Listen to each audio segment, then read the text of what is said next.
The restaurant was the kind of place where the menu had no prices and the candles were real.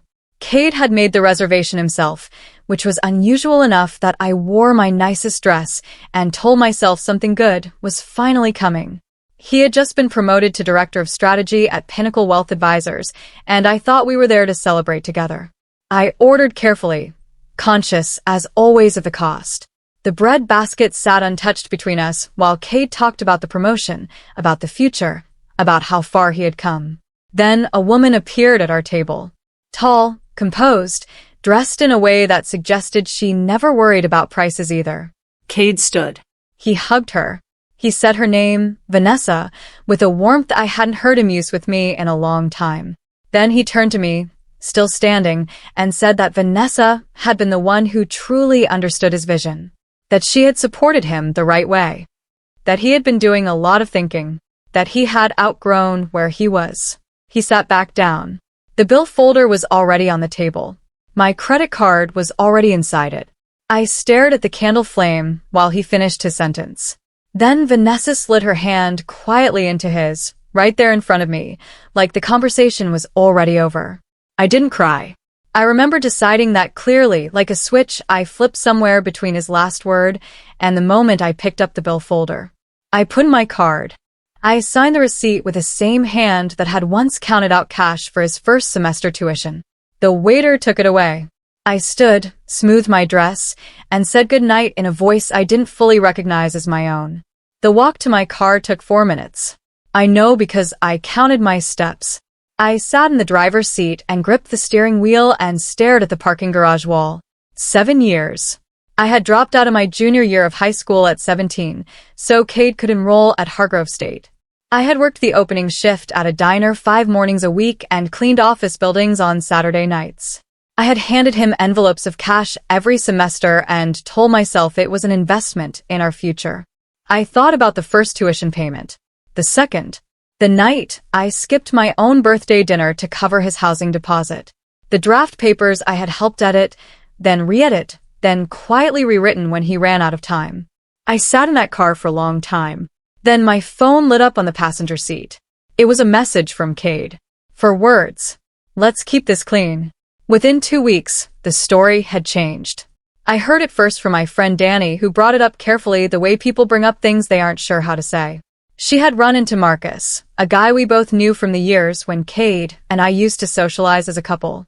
Marcus had told her that Cade was saying I had been holding him back, that he had supported me through a difficult period and I had chosen on my own not to pursue any education or career, that he had tried to help me move forward and I had simply refused. Danny looked at me over her coffee cup and said the words slowly, watching my face. She said Cade had apparently told 3 or 4 people the same version, that it was spreading, that people were nodding along because he was the one with the title and the LinkedIn profile and the downtown office.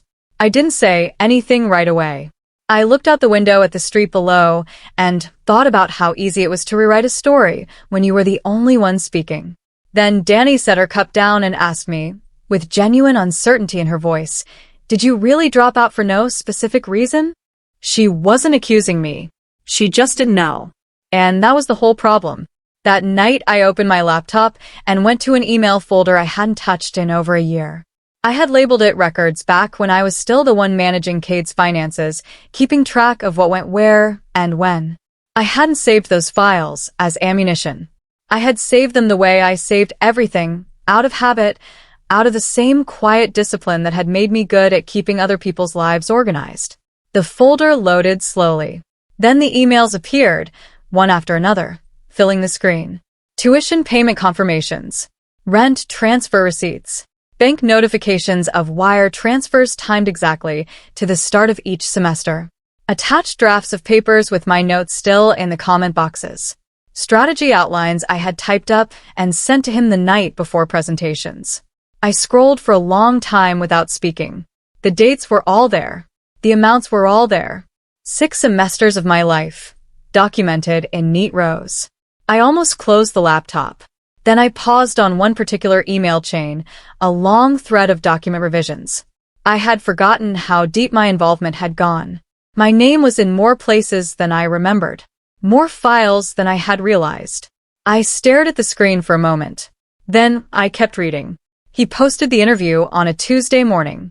I saw it because Danny sent me the link without comment, which was common enough. It was a polished, well-lit video interview with a Columbus business publication, the kind of feature that positions someone as a young leader worth watching. Cade sat in a leather chair in what looked like a staged version of his office, and he talked about his journey with the ease of someone who had rehearsed it many times. He talked about growing up with limited resources. He talked about putting himself through college, through sheer discipline and determination.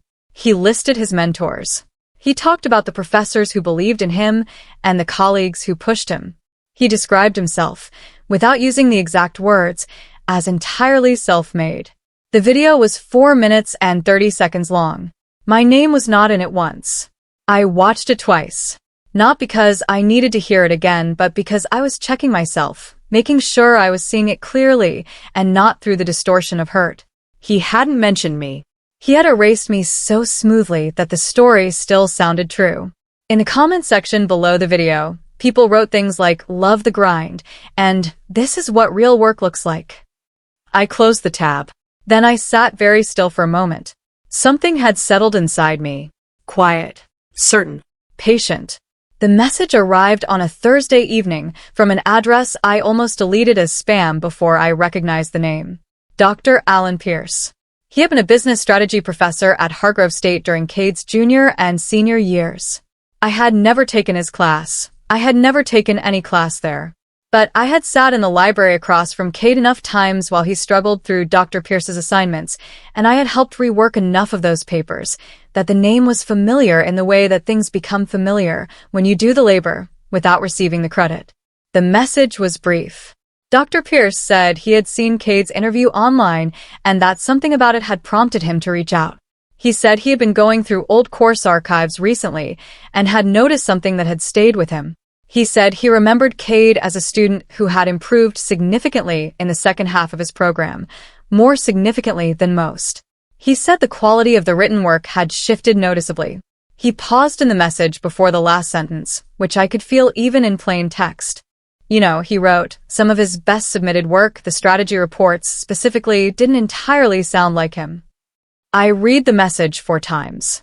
Then I wrote back. Dr. Pierce and I met for coffee the following Saturday at a quiet place near the university. He was older than I expected, with reading glasses on a lanyard and the calm manner of someone who chose his words carefully. He brought printed copies of 2 assignment submissions from Cade's senior year. He spread them on the table between us without drama. He said he wasn't making accusations. He said he simply wanted to understand something that had been puzzling him since the interview. I looked at the papers. I recognized them immediately. Not vaguely, completely. I remembered the specific Tuesday night I had restructured the argument in the second one because Cade had written himself into a corner and couldn't find the way out. I remembered the lamp on the desk, the cold coffee beside me, the sound of Cade sleeping in the next room while I worked. I had not written those papers entirely, but I had carried the heaviest part of them, quietly and without question, because that was what I did. I told Dr. Pierce what I could tell him honestly. He listened without interrupting. Afterward, he was quiet for a long moment. Then I asked if I could show him something. I opened my laptop. The email folder was already loaded. He leaned forward. Then, as he scrolled, he reached a file and stopped. This document, he said slowly. Open the properties. I did. The metadata showed the original author. My name. I enrolled in the evening accounting and finance program at Westfield Community College on a Monday. The registration process took 40 minutes and cost me the last of a small savings account I had been building since leaving the apartment Cade and I had shared. I sat in the first class that Wednesday feeling slightly out of place. The room was full of people younger than me by several years, with backpacks and earbuds and the particular ease of people who had never interrupted their education. I was the one who had. But the material made sense to me in a way that surprised no one more than me. Numbers had always been my language. Budgets, timelines, financial tracking, I had been doing all of it unofficially for years, just without anyone formally acknowledging it. The instructor, Mr. Harlan, was a methodical man who spoke in complete sentences and didn't waste words. During our third session, he stopped mid-explanation of a cash flow model and looked at me directly across the room. He asked me to walk through the next section on the board. I did. He watched, then nodded once. "You've worked with these before," he said. Not a question. After class, he stopped me at the door and told me to look into the CPA track when I finished the certificate. He said some people arrived at the classroom with more than they realized. I walked to my car thinking about that the whole way home. My grades were strong from the beginning. I wasn't trying to impress anyone. I was just finally in a room where my own thinking was being measured and acknowledged, and it turned out there was more of it than years of invisibility had let me believe. By the end of the semester, Mr. Harlan had recommended me for a student advisory panel on curriculum design. It was a small thing, but it was mine, with my name attached and my actual work behind it. Meanwhile, Cade was moving in a different direction entirely. Through Danny and through a few professional contacts I was starting to make, I learned that he had been shortlisted for a major consulting contract with a regional development firm called Axis Partners. The contract was significant, the kind that would publicly establish him as a leading voice in his field. It required him to submit a portfolio of past strategic work as proof of expertise. Detailed, verifiable past work. The kind that would be reviewed by people who asked precise questions. Danny mentioned it casually over dinner, not thinking much of it. I thought quite a bit about it. I didn't say anything. I simply filed the information away in the same careful, organized part of my mind where I kept everything that might matter later. I had learned a long time ago that patience was its own kind of preparation. I heard about the meeting through Dr. Pierce, who had a former student working at a firm adjacent to Pinnacle. During an internal review session, a senior colleague of Cade's named Troy Ellison had raised a question about the strategic frameworks Cade had been referencing in presentations. Not loudly, not as a formal accusation, just a quiet, professional observation that some of the analytical approaches Cade cited as his own development bore a notable similarity to work that had circulated from outside sources. Cade had handled it smoothly in the room. He always handled things smoothly in rooms. He made a joke, redirected the conversation, and moved on with the confidence of someone who had never been seriously questioned before. But the question had been asked out loud in front of colleagues, and questions like that had a particular way of not fully disappearing. Troy Ellison, according to Dr. Pierce's contact, had not laughed along with everyone else. He had written something in his notebook instead. I thought about that image for a while, Troy Ellison with his notebook, writing something down while everyone else moved on. I knew what it was like to be the person in the room who noticed things quietly. I understood exactly what Troy Ellison was likely doing. He was beginning to look more carefully. Vanessa was elegant and deliberate, and she managed Cade's social image the way a publicist manages a brand. I understood this better once Danny started reporting back from mutual gatherings I had stopped attending. Vanessa had apparently made a point of mentioning me in certain conversations, not viciously, but with the precise kind of sympathy that landed worse than cruelty. She told people I was struggling to find direction. She said Cade had spent years trying to help me, and it had been emotionally draining for him. She said, in the careful language of someone who knew exactly what they were doing, that I had chosen bitterness over growth. These things reached me indirectly, through the slight change in tone from acquaintances who used to call, and now didn't. One evening, a woman named Priya, someone I had considered a real friend, asked me over text, plainly, and without cushioning it, "Why didn't you ever build anything for yourself?" I stared at that message for a long time. The honest answer was complicated and long, and involved 7 years of labor that had been deliberately made invisible. But I didn't type any of that. I simply replied, "I've been building for a long time. You'll see." Then I put my phone face down on the desk and went back to my accounting coursework. Some answers were better shown than explained. I made a decision that week, and it was quieter than any decision I had made in years. I was not going to argue publicly. I was not going to send long messages to mutual friends or post anything online or try to correct the narrative through conversation. Narratives that were built on feelings could be fought with feelings. But the narrative Cade had built was going to have to meet something it couldn't argue with: a clear, organized, dated, documented record of what had actually happened.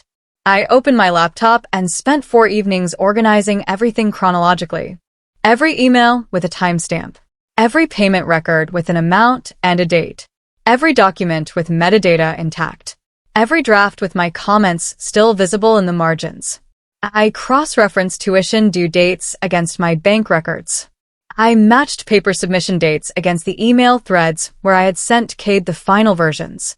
I arranged it all in a single folder, subfolders labeled by semester and category. Clean. Complete. Undeniable. When I finished, I sat back and looked at the screen. 7 years laid out in order looked different from 7 years lived in the middle of them. From a distance, the full shape of it was visible in a way it hadn't been when I was inside it. I moved the mouse to the main folder. I typed the name slowly. Full timeline. Then I saved it and closed the laptop. The internship came through a posting Mr. Harlan had shared with the class during our final session of the semester. A consulting firm called Meridian Strategy Group was looking for a part-time analytical intern, someone who could assist with financial modeling and client research. The pay was modest. The experience was not. I applied the same evening, using a resume that was thin on formal credentials, but honest about every skill I actually had. The interview was with a woman named Claire Odom, a senior associate who asked direct questions and seemed unimpressed by rehearsed answers. I gave her direct answers instead. She called me 2 days later. I started the following Monday. 3 weeks into the internship, while reviewing a client brief for an upcoming project, I noticed a company name at the top of a reference document. Axis Partners, the regional development firm that was considering Cade for the major consulting contract. I looked at the document again. Meridian Strategy Group was one of 3 firms being consulted as part of the same procurement evaluation process. I set the brief down carefully. I stared at the window for a moment. The world was smaller than it appeared from the outside. I had not planned this, but I had learned, over the past few months, that preparation meant being ready when things you hadn't planned arrived. I went back to work and said nothing to anyone yet. The networking event was held in a rooftop venue in downtown Columbus on a Thursday evening. Claire had suggested I attend as part of my professional development, and I had agreed because I was trying to say yes to things that felt uncomfortable. The room was full of the particular kind of people who collect business cards and speak in industry shorthand. I was standing near the window with a glass of water, listening to a conversation about municipal bond structures, when I felt someone stop beside me. I knew before I turned. 7 years of knowing someone left a kind of imprint on the air around them. Cade looked the same mostly, maybe slightly more polished, or maybe that was just what success looked like when it was being worn deliberately. He saw me a half second after I turned, and something moved across his face. Not guilt. More like the adjustment a person makes when something doesn't match their expectations. He had expected, I realized, that I would look like someone who had been left behind. I was wearing a blazer I had bought with my first internship paycheck. My posture was good. My expression was neutral. He opened his mouth and said the only thing he could think to say that filled the silence. "You look different," he said. His voice had an edge of something underneath the casual tone. I smiled politely. "Thank you," I said. We stood near the window for about 3 minutes. Long enough for the conversation to exist, not long enough for it to go anywhere real. He asked how I was doing. I said well. He asked what I was working on. I said consulting work, which was true and vague in equal measure. He nodded the way people nod when they want to seem interested, without actually engaging. Then a pause opened between us, the kind that asked to be filled. I let it stay open just a moment longer than was comfortable. Then I said it simply, without loading it with any particular emotion. "You should be careful about how you tell your story, Cade." I didn't explain it. I didn't add anything to it.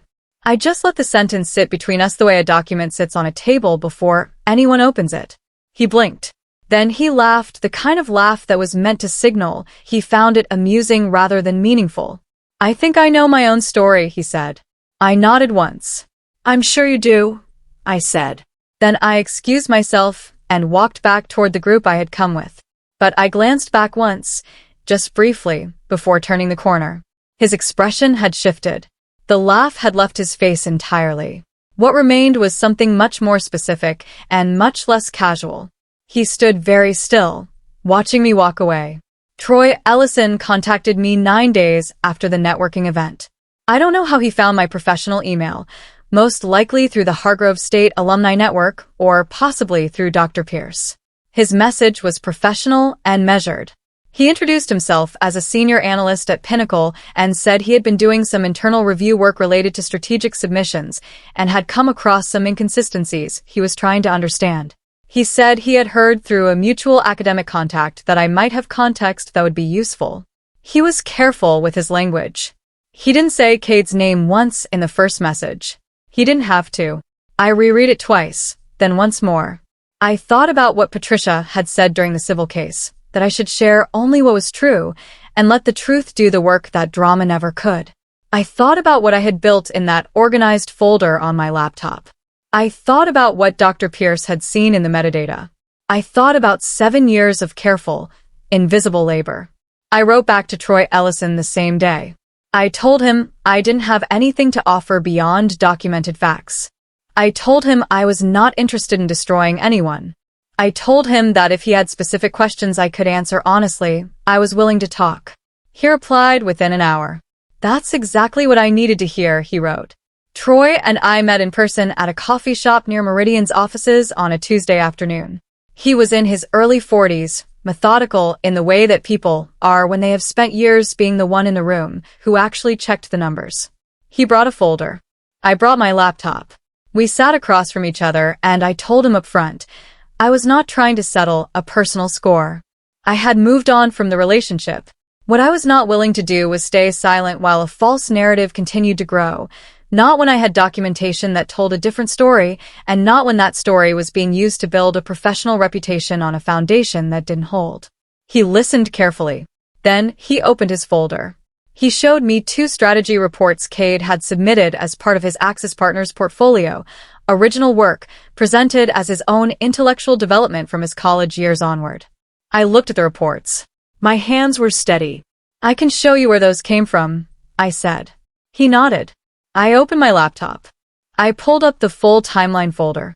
I opened the first subfolder. I turned the screen toward him and let him read. 3 minutes passed before he looked up.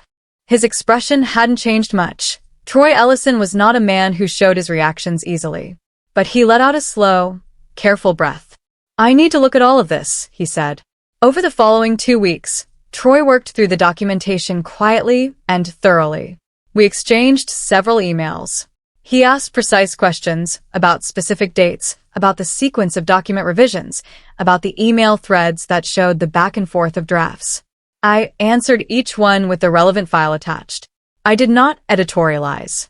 I did not add emotional commentary. I sent facts and let him interpret them. The metadata in the original documents was particularly clear.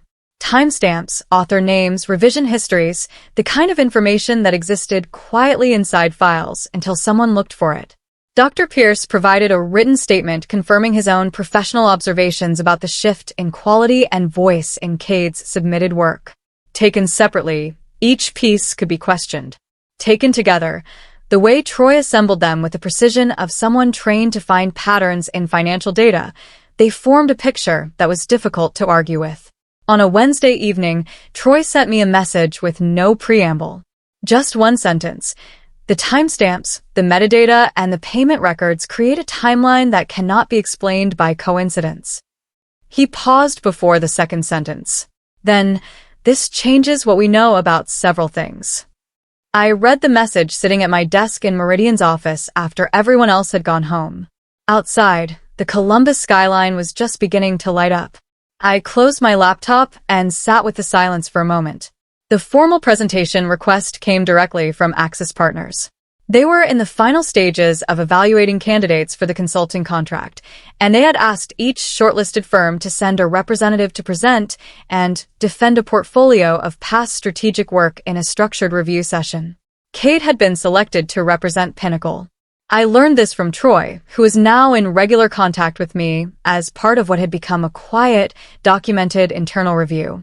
The presentation was scheduled for a Thursday morning in 3 weeks. Cade would be required to walk a panel of senior evaluators through his strategic methodology, answer detailed questions about how specific analyses were developed, and explain the reasoning behind key decisions in the submitted reports. Troy told me that Cade had been preparing intensively. that he had seemed confident in the days leading up to the announcement.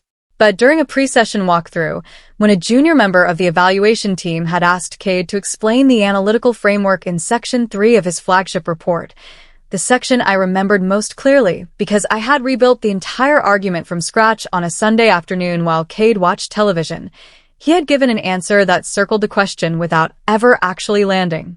Troy said the junior evaluator had written something on his notepad. Then he had looked up and asked a follow-up question. Cade had paused for just a moment too long. Vanessa had been a constant, polished presence beside Cade at every public event for months. Her social media showed carefully curated images of a shared life, dinners, travel, professional milestones framed as a team effort. She had cultivated an image as the woman behind the rising executive, and she had done it well. But I had noticed over the past few weeks that something had shifted slightly. The posts had become less frequent. The tagged appearances had thinned out. Danny mentioned, without knowing the full picture of what was developing, that Vanessa had been less visible at the social gatherings she used to attend reliably. Then, the week before the Axis Partners presentation, Danny texted me something brief. She had heard from a mutual acquaintance that Vanessa had told someone she didn't want to be pulled into something messy. She had reportedly said she had worked hard to build her own reputation, and she wasn't going to let it become collateral damage. I read that message and felt something that wasn't quite satisfaction, more like recognition.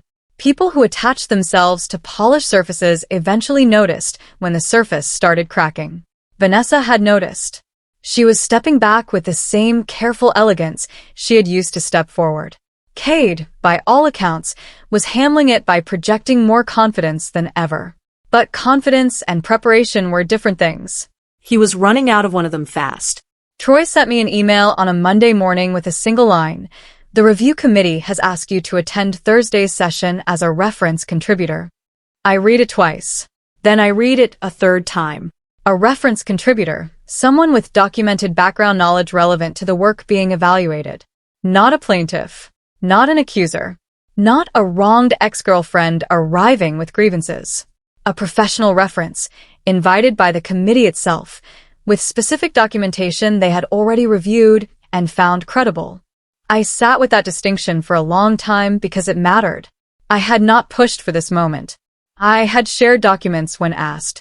I had answered questions honestly when they were put to me.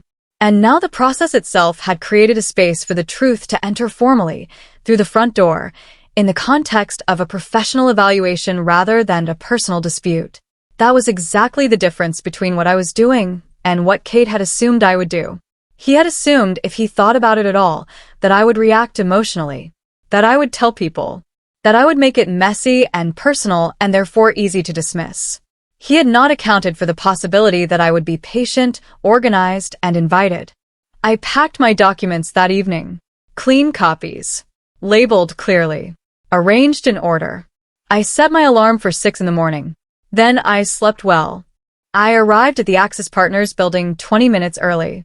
It was a clean, modern office on the 4th floor of a building near the river, with large windows and the kind of quiet that meant money without announcing it. The receptionist showed me to a waiting area with a low table and 2 chairs. I sat and went through my documents one final time. Not because I was nervous. I had moved past nervous sometime in the past 2 weeks. I reviewed them because I believed in being exact. Every page in order. Every date confirmed.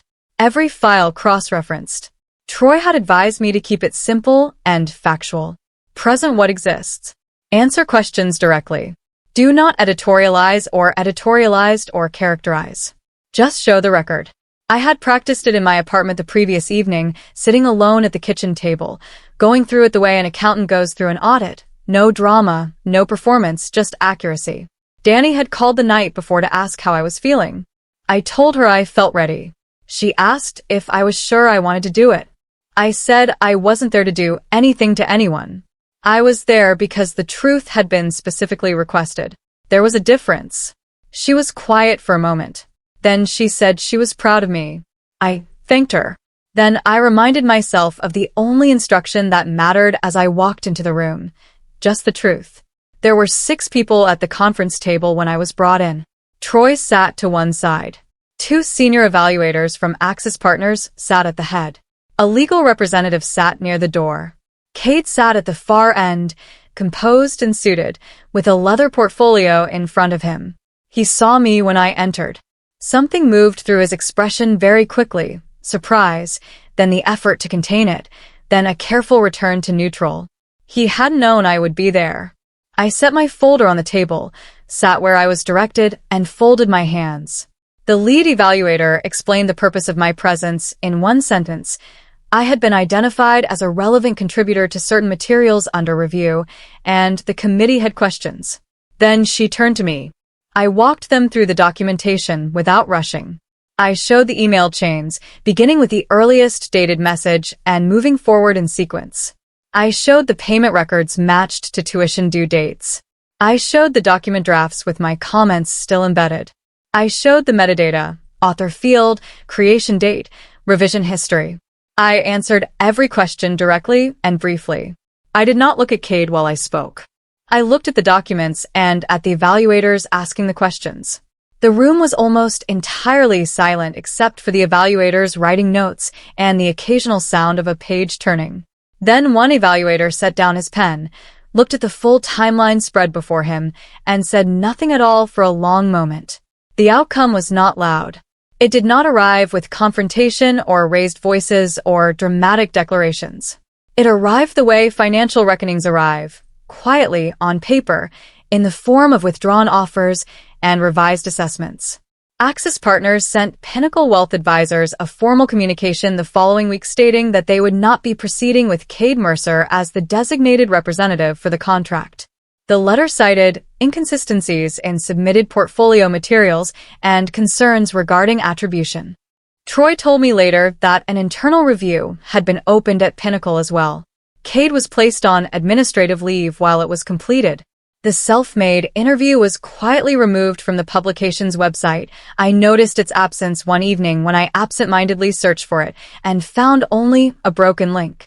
Vanessa had, by then, disappeared from his social media entirely. Danny confirmed she had ended things. I felt none of the things I had expected to feel. No triumph, no vindication, nothing sharp or bright. Mostly I felt the low, steady sense of things settling into the shape they should have been in all along. At the end of that week, Cade called me. I let it ring. He called again. I let that one ring too. Then a text arrived. It said only, "Can we talk?" I looked at the message for a long moment.